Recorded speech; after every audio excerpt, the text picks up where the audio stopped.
Bangladesh is voting in its first election since the 2024 uprising that led to the collapse of Sheikh Hasina's government after nearly a decade and a half in power and ushered in an interim administration.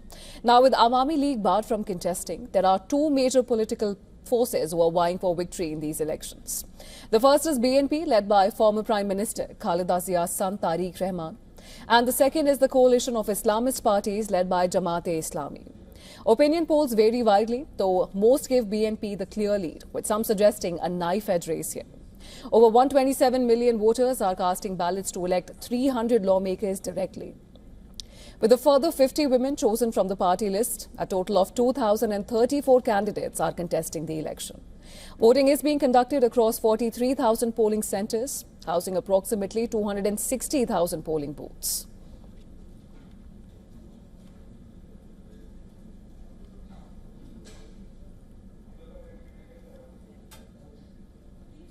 Well, this is a very crucial day for Bangladesh. All eyes are on Dhaka as the country goes into its first parliamentary election after the ouster of Sheikh Hasina in 2024.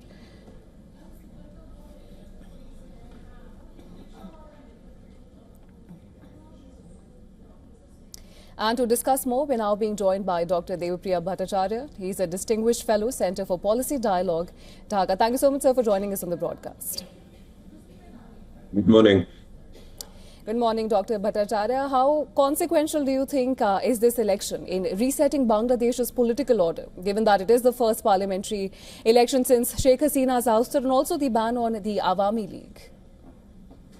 Yeah, I think this is the D-Day because it's a new beginning. The voting has already started. Till now, it's going on smoothly. And essentially, it is a new threshold for Bangladesh, not only for democratic transition, but also for nation building in many ways. And obviously, with many economic challenges out there, the outcome of this election will define the future trajectory in many ways. So we are all with great expectation and aspiration, we have joined the elections. You have mentioned about the Awami League exclusion in that, but the voters of Awami League are very much on the ground. They are making their choices up to a point. And at the same time, some of them may refrain from election. That would be also one of their way of expressing their attitude towards the election. So in general, the election, finally it is happening, and we are all looking forward to it with great expectation.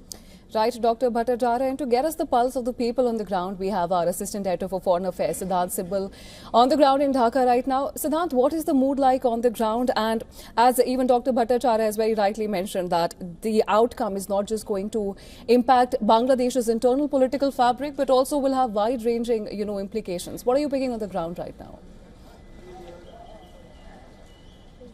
Well, even as we speak, Tariq Rahman, the BNP's leader, is casting his vote. I'm standing near his booth where he is casting his vote. There can be a few network connectivity issues as well because a lot of security presence on the ground, and because of that, the internet might be impacted. But coming to the point, we know that on the ground, today is the day where everyone is busy focusing on one thing, that is to cast the vote and cast the candidate, because it's only after 4:30 p.m. local time that we'll get to know the first elements of the results. Perhaps by midday tomorrow we'll get the final picture of the result, but the focus remains as to essentially how the elections can be peaceful. So far there haven't been any major reports of violence in the country. In fact, where I am standing, it's an area which is quite safe, the Gulshan area,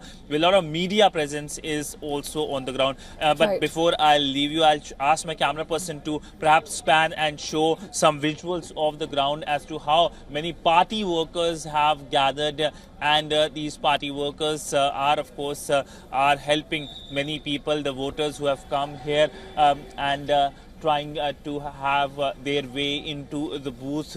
So little nitty-gritties are being taken care of not only by these people but also by the authorities here who are present on the ground, both the security authorities and the election commission authorities.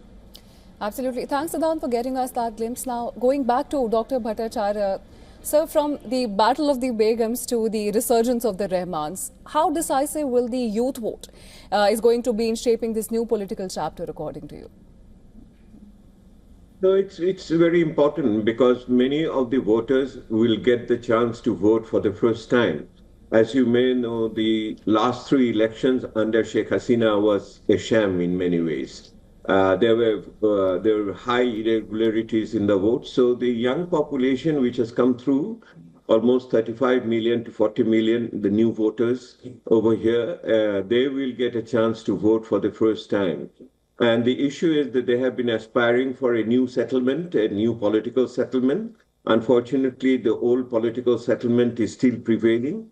But whether we see a new version of the old settlement or not in the coming days in terms of accountability, transparency, and effectiveness of governance, that is to be seen. So it is not an election just for election's sake, like in our earlier occasion.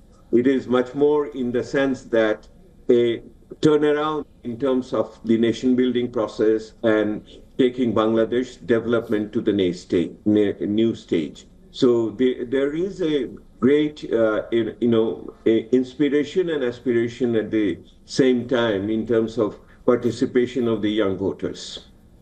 Right. And also, if you see among the candidates, irrespective of parties, the prevalence of young candidates are also very, very visible.